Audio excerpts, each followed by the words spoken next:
Hey there, it's Zach here. In this video, I just want to do a breakdown of how I used ChatGPT to help me create this email, which I absolutely loved. I haven't looked at the stats yet, but I think it was a good hook.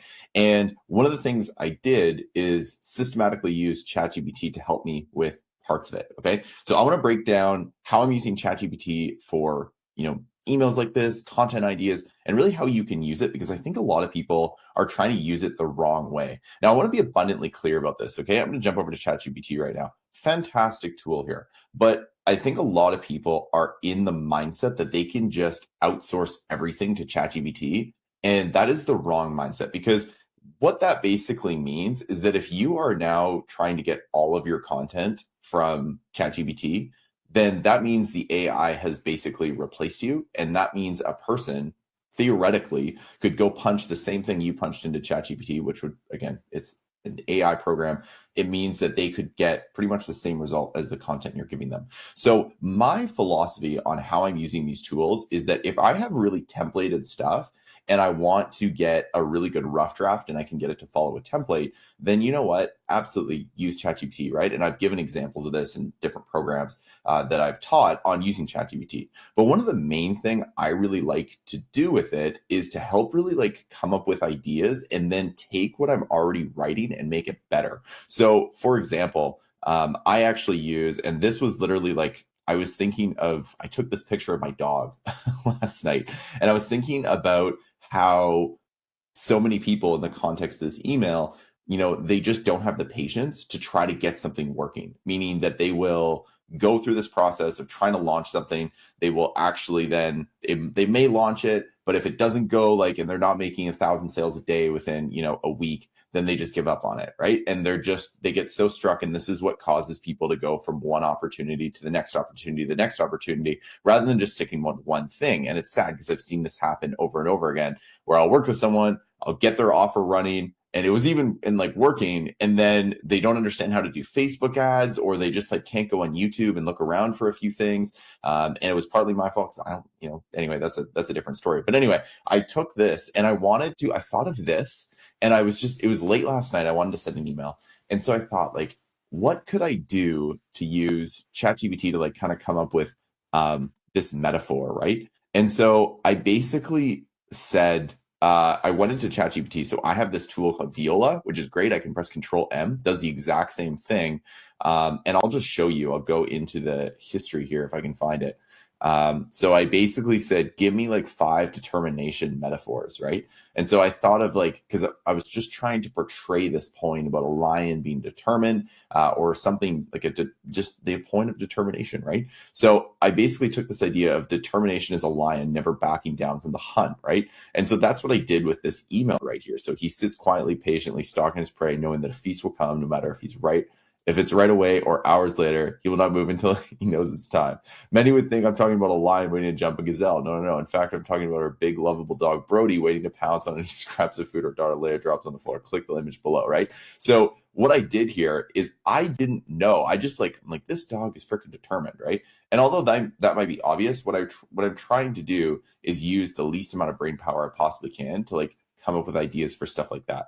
And so one of the best things that you can always do, in my opinion, is especially if you're writing daily content, daily emails, or anything like that, and you're really struggling to come up with content.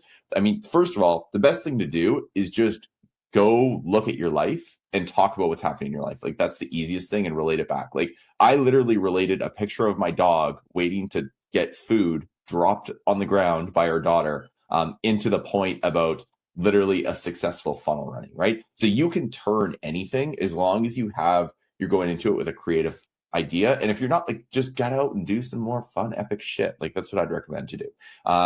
And so that's kind of the start of it. But the other way is that you can use, ChatGPT and these tools to really expand upon your thinking. So, like today, I could literally just come in here and say, like, give me 10 metaphors. And I love to use metaphors about using AI to help me like help me create content for my list faster, right? Like something super basic like this. You don't need crazy prompt. So like I can literally have and maybe I'll use one of these in the subject line if you're reading this right now, but one of the things I can do is just get this thing to start coming up with different thoughts and ideas, and it can really just help with the idea creation process. The majority of the writing, though, I like to do myself because although I could go use what I teach inside the anti-prompt method, it just doesn't feel like me.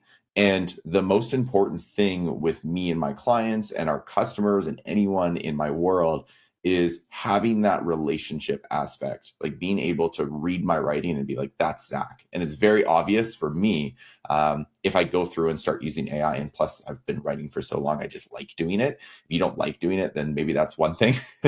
But I recommend like use this tool to just help with this, right? Like, so maybe I could literally write, and then I could say, okay, like give me, 10 subject lines to promote this email on the digital gardener,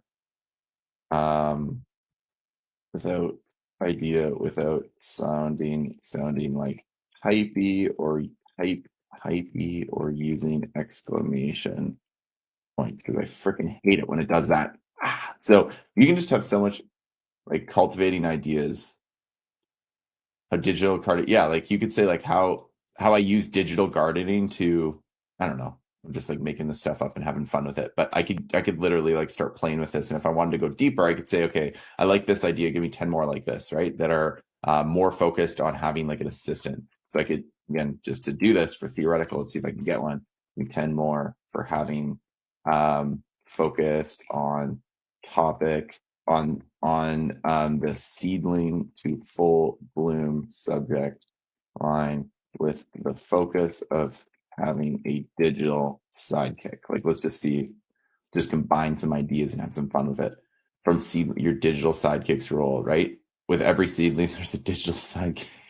Again, it's just making the stuff up, right? But this is how you can have fun with this. And I normally will just kind of create the subject line and all those pieces. But the big thing I just wanted to highlight in this video is how you can use it to just really expand upon your ideas. So I had an idea for this, and I'm like, okay, how can I make this better? So I just literally looked at this and typed into Viola there, which is just, again, ChatGPT in the browser. And I just saw this lion, and I'm like, let's just play with that. And boom, that was literally what became this. So that helped me go from idea to execution really quick. So I hope this video is helpful. If you have questions, drop them below, and make sure you subscribe and hit that like button. Helps the algorithm and all that jazz. So thanks so much for watching. I'll see you in the next one.